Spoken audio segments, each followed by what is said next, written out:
qulaylik usulda eng tamlik materiallar bilan o'pkesib qo'yishni o'rganib oling. Xaridorlaringiz izdab kelib yegidek ta'm tilda qag'idek o'pkesib qilishni o'rganimizda do'stlar.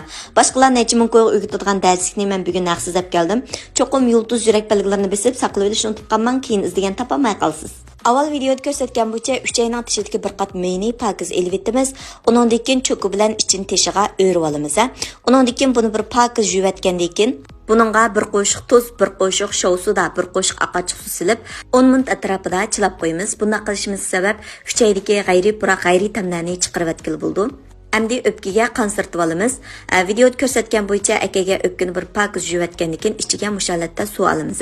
Suv olgandan keyin mushunaq yo'g'naydi, yo'g'angandan keyin suyni pokiz chiqarib etamiz. Bu xil usulni necha qator takror holatda ilib borsak o'pkimiz oppoq holatga keldi. Undan keyin 10 minutdan keyin 3 oyni pokiz yuvatamiz. Mana mushallatda suzuk suv chiqqicha pokiz yuvatsanglar bo'ldi. Endi qozonga qiyrinchilashqidek suv qo'yib, qozonni qaynatib etmaymiz. Qozon qaynay degan chog'da qirini silib 30 sekund atrofida qaynoq suvga chilab pichoq bilan maynachilikni pokiz bir qirib etamiz. Undan keyin videoda ko'rsatgan bo'yicha suvoq suv silib ichi teshini o'rib pokiz yuvib etamiz. Ko'rib mishayapsizlar do'stlar, qo'shmaganlar qo'shib elinglar. Sizlar uchun yaxshi mazmunlarni tayyorlash uchun kunda tirishiman.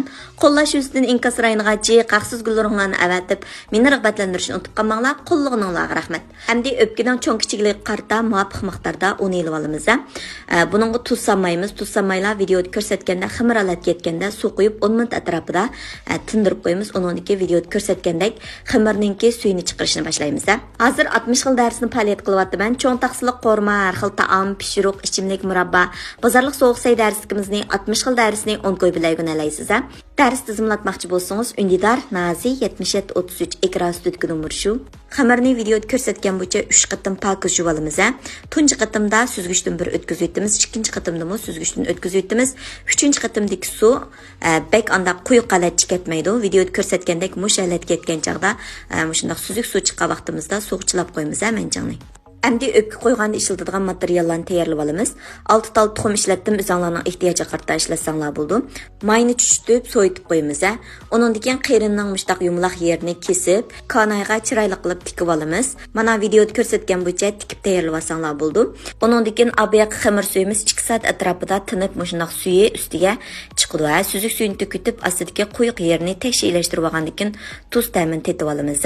Ondan keyin har bir qatim o'pka qo'shgan vaqtimizda mushtaq tegini bir qator ilashtirib etib, o'pkining ichiga qo'yamiz. O'pkining ichiga ishkichini o'z mangdirib atgandan keyin abiyatdan chilib tayyorlagan tuxum, suv maylarni qo'yamiz. Ondan keyin xamir suyini qo'yib, o'pkimiz mushallatga yetganda qaynayotgan qozon silib 40 minut atrofida o'rib-jo'rib pishirib olamiz. Shundaq cho'k saysak o'zlaricha ketmagidek holatda pishgan bo'ldi. Endi go'sht bilan jiyani ushoq to'g'rab bir qancha sevib olamiz. Undan keyin mo piyoz to'g'rab silib etamiz. Tam xurishlaridan tuz, yaxshi ezilgan zirdincha qaraq sevatsanglar bo'ldi. Qarmushdan yerim qo'shiq silib tekshirlashtirib olamiz.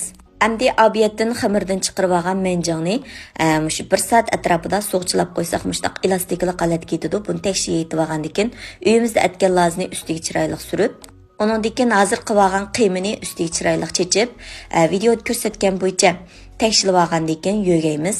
Videoda ko'rsatgan bo'yicha tekshir yo'gib olgandan keyin buni jip bilan mushtaq to'lg'ib olsanglar bo'ldi yoki mush qarama-qarshi holatda to'lg'ab, leganning ustiga ilib qarama-qarshi to'lg'ab 40 minut atrofida dumlab pishirsanlar bo'ldi.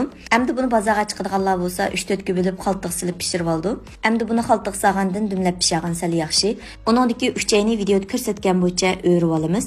Undan keyin ozroq jiga go'shtlarni ushoq to'g'rab olgandan keyin sabzi bilan piyozni muvofiq miqdor to'g'rab silib etamiz. Undan keyin suv qo'yib, mush qiyrinlarni silib qaynatib olamiz. Undan keyin tayyorlab olgan qiymaning ustiga yarim soat chilab tayyorlab qo'ygan guruchni to'kib, buning rangining chiroyli chiqishi uchun uyimiz chanib olgan lazdan ishqa qo'shib silib etamiz. Undan keyin tuz ta'min etib olamiz. Undan keyin tamlik chiqish uchun zirdan chaqaraq silib etamiz. Undan keyin cho'ng ustamning tetib qo'ygani vijinsidan bir qo'shq atrofida silib etamiz. Mushu tamoq qasam ta'minni yaxshi chiqaramayotma degan xonim qizlarimiz cho'ng ustamningki mushu vijinsidan ishlatib baqsanglar bo'ldi. Ta'm intayin bek yaxshi chiqdi. Saygi solsanglar sayning seginini yo'qitib beralaydi. Har xil mush qiymalarni qilganda muvofiq miqdor sevatsanglar bo'ldi. Cho'ng ustamning cho'ngligi bor, sizlarning oshpaz ustam qilib etdi. Videoda ko'rsatgan bo'yicha qiymani tayyorlab, mush 3 oyning ichiga qo'yib tayyorlab oldik. Endi buni qaynayotgan qozonga silib 5 minut atrofida qaynatib olamiz. Undan keyin buni jig'ni bilan teshib suylarini bir chiqarib etamiz.